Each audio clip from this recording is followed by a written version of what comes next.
Good morning. YouTube channel birds for SSC पर आपका स्वागत है। और आज हम इस वीडियो में बात करेंगे इंग्लिश स्ट्रेटेजी की कि आपको एसएससी के लिए इंग्लिश कैसे तैयार करनी है, कैसे आप इसमें अपनी बॉन्डिंग अच्छी बना सकते हो और कैसे अच्छा स्कोर कर सकते हो, इस बारे में बात करेंगे। तो इस वीडियो में हम बात करेंगे कि कौन सी बुक्स और नोट्स आपके लिए हेल्पफुल है, प्रैक्टिस आपको कैसे करनी है इंग्लिश की, क्योंकि एसएससी का खेल प्रैक्टिस का ही खेल है। आप जितनी ज़्यादा प्रैक्टिस करोगे उतना आपको बेनिफिट होगा। उसके बाद बात करेंगे इसमें कि इंग्लिश का रिवीजन कैसे करना है, कौन से मॉक्स आपको लगाने हैं, वोकैब कैसे तैयार करनी है, कॉम्प्रिहेंशन पोर्शन जो होता है वो आपको कैसे तैयार करना है, और मैंने इस जर्नी के दौरान क्या गलतियाँ की उसके बारे में आपको बताऊंगा, ताकि आपको वो नहीं करनी है, जिससे आप उन गलतियों से बच के अच्छा स्कोर कर सको। तो इस वीडियो में सबसे पहले तो मैं मेरे बैकग्राउंड की बात करूंगा कि मैं किस बैकग्राउंड से आता हूँ और मेरी इंग्लिश शुरू में कैसी थी और अब कैसी है, सारी हम इस वीडियो में बात करेंगे। मेरी स्कूलिंग हिंदी मीडियम से हुई है, 12th तक मैं हिंदी मीडियम था। उसके बाद ग्रेजुएशन में मैंने बीटेक किए जो कि इंग्लिश मीडियम है, लेकिन वहाँ पर इंग्लिश का कोई ज़्यादा रोल नहीं है। वो सिर्फ बीटेक करने वाले जानते हैं कि वहाँ कैसी कंडीशन है। तो वहाँ भी मेरे को इंग्लिश में कुछ फ़र्क नज़र नहीं आया। उसके बाद जब मैंने एसएससी की कोचिंग की तो मेरा स्कोर, फर्स्ट टेस्ट जो था, मेरा फर्स्ट मॉक था, मैंने मदरसे से कोचिंग की थी, तो वहाँ ओवरऑल स्कोर था मेरा 74.5 और इंग्लिश में मेरा स्कोर था 21.5 आउट ऑफ 50। ये मेरा स्कोर था। और अब सीजीएल मेंस, जो 2019 का सीजीएल मेंस हुआ था, उसमें आंसर की के बेसिस पे, अभी रिजल्ट आया नहीं है 2019 का, आंसर की के बेसिस पे मेरा स्कोर है 176.25 आउट ऑफ 200। तो मैं इस वीडियो में ये आपको बताऊंगा कि 21.5 से 176.25 यहाँ तक का स्कोर करने के लिए मेरी क्या स्ट्रेटेजी थी उसके बारे में आपको बताऊंगा, ताकि आप भी उसके अकॉर्डिंग और मेरी गलतियों को छोड़ के आप अपनी तैयारी कैसे अच्छी कर सकते हो उसके बारे में हम इस वीडियो में बात करेंगे। तो सबसे पहले बात करते हैं कि कौन सी बुक्स आपको यूज करनी है। मैंने इसके दौरान, मेरी तैयारी के दौरान, सिर्फ ये एक बुक यूज की थी, एमबी पब्लिकेशन की, जो प्रीवियस ईयर पेपर आते हैं 2013 से 17 तक। हालांकि इसका अप टू डेट सेक्शन आ गया है, उसमें 155 सेट थे, क्योंकि अब जो नई आती है उसमें 196 के अप्रोक्स होंगे, शायद 195 96। तो आप उससे अपनी प्रैक्टिस करना। मैंने थ्योरी कोचिंग के नोट से की थी। आपने अगर कोचिंग की है तो वहाँ से करो, अगर कोचिंग नहीं किया है तो कुछ बुक्स है जैसे केडी कैंपस की है, नीतू मैम की, वो आप प्रेफर कर सकते हो, आप उससे अपनी तैयारी कर सकते हो। मैंने ये बुक यूज़ नहीं किया है, हालांकि काफ़ी लोगों से सुना है कि ये बुक अच्छी है, तो आप इससे थ्योरी आप कर सकते हो, या फिर एसपी बख्शी की भी आती है। तो सबसे पहले तो अगर आपने कोचिंग नहीं की है तो यहाँ से अच्छी प्रैक्टिस कर लो, आप नोट्स बनाओ यहाँ से अपने खुद के और उनको रिवाइज करो 2 से 3 बार।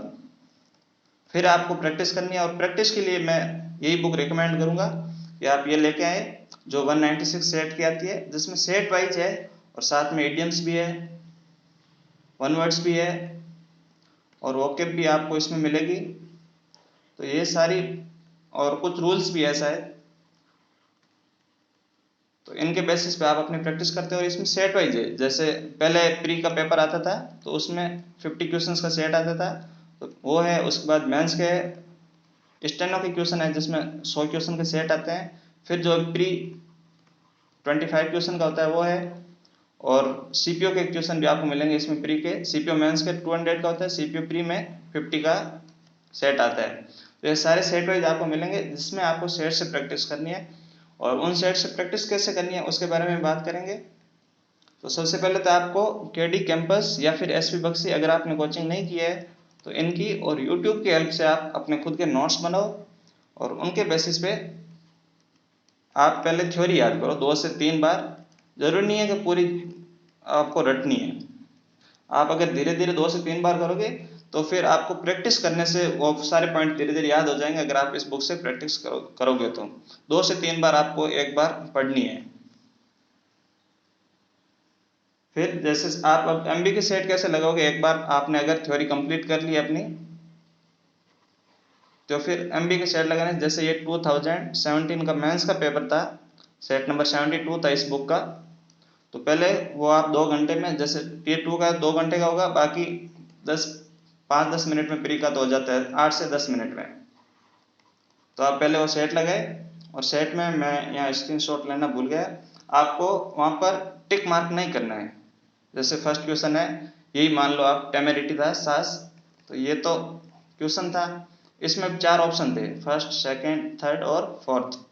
तो आपको जब मॉक दे रहे हो तो यहाँ पर टिक नहीं करना है, कोई एक अलग पेपर लेके बैठो, जैसे फर्स्ट नंबर क्वेश्चन है तो उसमें ए ऑप्शन होगा, बी होगा, जो कुछ भी, ऐसे इस बुक में आपको नहीं करना है, ठीक है। फिर आपको जब आपका सेट कंप्लीट हो जाए तो उसमें जो भी वोकेब यूज हुई है उनके अलग से नोट्स बनाओ, और फिर उनको याद करो। जैसे ये टेमेरिटी था तो इसका सिनोनिम्स क्या हो सकता है, इसका एंटोनियम जैसे ये है।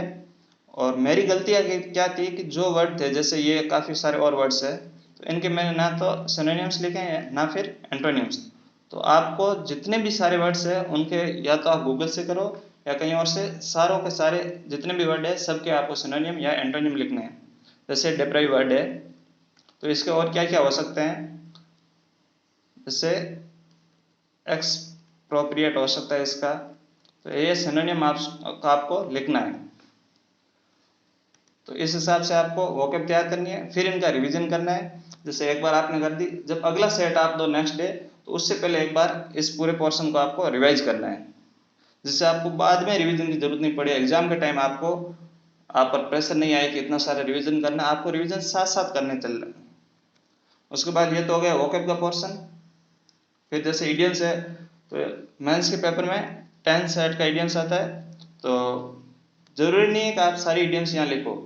जिन जिन में आपको प्रॉब्लम होती है या फिर आपको लगता है कि मैं ये इडियम भूल सकता हूँ बाद में, या फिर आगे कभी एग्जाम्स में और आएगी तो मैं इसे नहीं कर पाऊंगा, वो लिखो। मुझे इस पेपर में सारी की सारी इडियम अच्छी लगी, इसलिए मैंने ये सारी नोट डाउन करी है। और इनका भी आपको रिविजन करना है। वन वर्ड्स है तो उनको भी आपको अलग से इसमें नोट डाउन करके उनका भी करना है।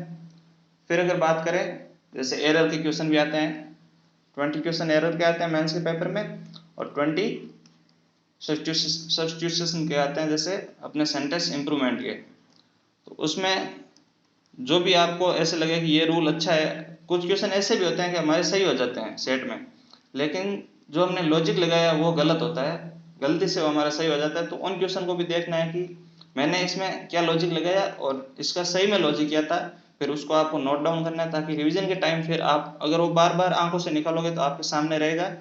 जैसे यहाँ बी साइड से, तो बी साइड्स का मतलब होता है कि अलावा, जबकि यहाँ बी साइड का यूज हो रहा था कि पास में। तो ये अगर आप कैसे नोट डाउन कर रखे होंगे तो आपको रिवीजन के टाइम आसानी होगी काफ़ी। तो इस हिसाब से आपको कॉमन एरर की करनी है। वन वर्ड मैंने बता दिए, इडियम्स मैंने बता दी, वोकैब पोर्शन मैंने बता दिया। सेंटेंस इंप्रूवमेंट क्या है तो उसका मैं यहाँ फोटो नहीं ले पाया, वो भी इस हिसाब से आपको सेंटेंस इंप्रूवमेंट भी करना है। अब बात आती है कॉम्प्रिहेंशन पोर्शन की। वोकैब हो गई, रिवीजन, प्रैक्टिस, बुक्स और नोट्स इनके बारे में बता दिया। जो कॉम्प्रिहेंशन पार्ट होता है, जिसमें आपके प्री में तो क्लोज टेस्ट आता है और मेंस में क्लोज टेस्ट और पैसेज दोनों आते हैं, जिसमें 30 नंबर तो पैसेज के होते हैं, 25 नंबर क्लोज टेस्ट के, टोटल 55 नंबर के होते हैं। तो इनके लिए मैं मानता हूँ कि न्यूज़पेपर सबसे बेस्ट ऑप्शन है। और अगर आप न्यूज़पेपर नहीं पढ़ पाते हो तो फिर इस एमबी में भी, एमबी की जो बुक है इसमें बहुत सारे हर सेट में होते हैं, उनको आप अच्छे से करो, एक बार दो बार उनको पढ़ो, पढ़ने की प्रैक्टिस बनाओ, आपको रीडिंग की प्रैक्टिस बनाओ, जिससे आपको इसकी अंडरस्टैंडिंग डेवलप होगी, आपको इसका फील डेवलप होगा। तो मेरी गलती यही थी कि मैंने न्यूज़पेपर का यूज़ नहीं किया, 1-1.5 महीने मैंने न्यूज़पेपर पढ़ा था, उसके बाद मैंने इसको अवॉइड किया। तो इसकी वजह से मेरे 55 में से 10 क्वेश्चन गलत हुए थे, मतलब 12.5 नंबर का लॉस हुआ था मुझे मेंस के पेपर में। टोटल मेरे 19 क्वेश्चन गलत हुए थे, जिसमें से 10 सिर्फ इस पोर्शन से थे 55 में से। तो आपको न्यूज़पेपर डेली रीड करना है अच्छे से। आप मोबाइल लेके वोकैब लिखने बैठो ऐसी भी कोई ज़रूरत नहीं है। जो पेज आपको, जैसे आपको स्पोर्ट्स में इंटरेस्ट है तो आप सिर्फ उस पेज को एक बार रिवाइज पढ़ लो, या फिर आपको अगर इकोनॉमिक्स से स्टार्ट है, अपना इंटरेस्ट है तो वहाँ से पढ़ो, या फिर एडिटोरियल से कोई भी एक पेपर, ज़्यादा नहीं, सिर्फ एक पेपर आप न्यूज़पेपर का डेली पढ़ो, तो उससे आपका ये पोर्शन बहुत ही अच्छे से कवर हो जाएगा। ये और PQRS दोनों जो जंबल वाले सेंटेंस आते हैं वो भी आपके इससे अच्छे से कवर हो जाएंगे। फिर बात करें अगर मॉक्स की, तो इंग्लिश के अलग से मॉक लगाने की कोई ज़रूरत नहीं है, ये MB की बुक मोर देन सफिशिएंट है। आप अगर इसके टोटल 196 सेट ईमानदारी से पूरे कर लो तो आप इजीली 185 प्लस स्कोर कर सकते हो। मैं ये पूरे नहीं कर पाया, मैंने 2016 और 17 इनके तो सारे पेपर किए थे, और बाकी मैंने सिर्फ मेंस के पेपर जो इसमें सेट थे वो किए। तो आप 17 तक तो ये थी, उसके बाद 18 के पेपर हो गए, 19 के भी हो गए, तो वो सारे पेपर आपको सेट इसमें से लगाने हैं जिससे आपकी प्रिपरेशन अच्छी हो पाए। और एक्स्ट्रा मॉक आपको सिर्फ इंग्लिश के देने की कोई ज़रूरत नहीं है, कंप्लीट मॉक आपको ज़रूर देने हैं। उसमें भी जो क्वेश्चन अच्छे लगे आपको, जो वोकेब अच्छी लगे, उनको आपको अलग से नोट डाउन करना है इस टाइप से। तो इस वीडियो में इतना ही, उम्मीद करता हूँ यह आपके लिए काफ़ी हेल्पफुल रहेगा। और इसके अलावा भी अगर आपको कोई डाउट है तो आप नीचे कमेंट सेक्शन में मेंशन कर सकते हो, या फिर यहाँ पर आप मैसेज कर सकते हो इंस्टाग्राम पर SSC CGL CPO, तो मैं आपकी क्वेरी का जवाब दूंगा। तो आज के लिए इतना ही, धन्यवाद। Good morning.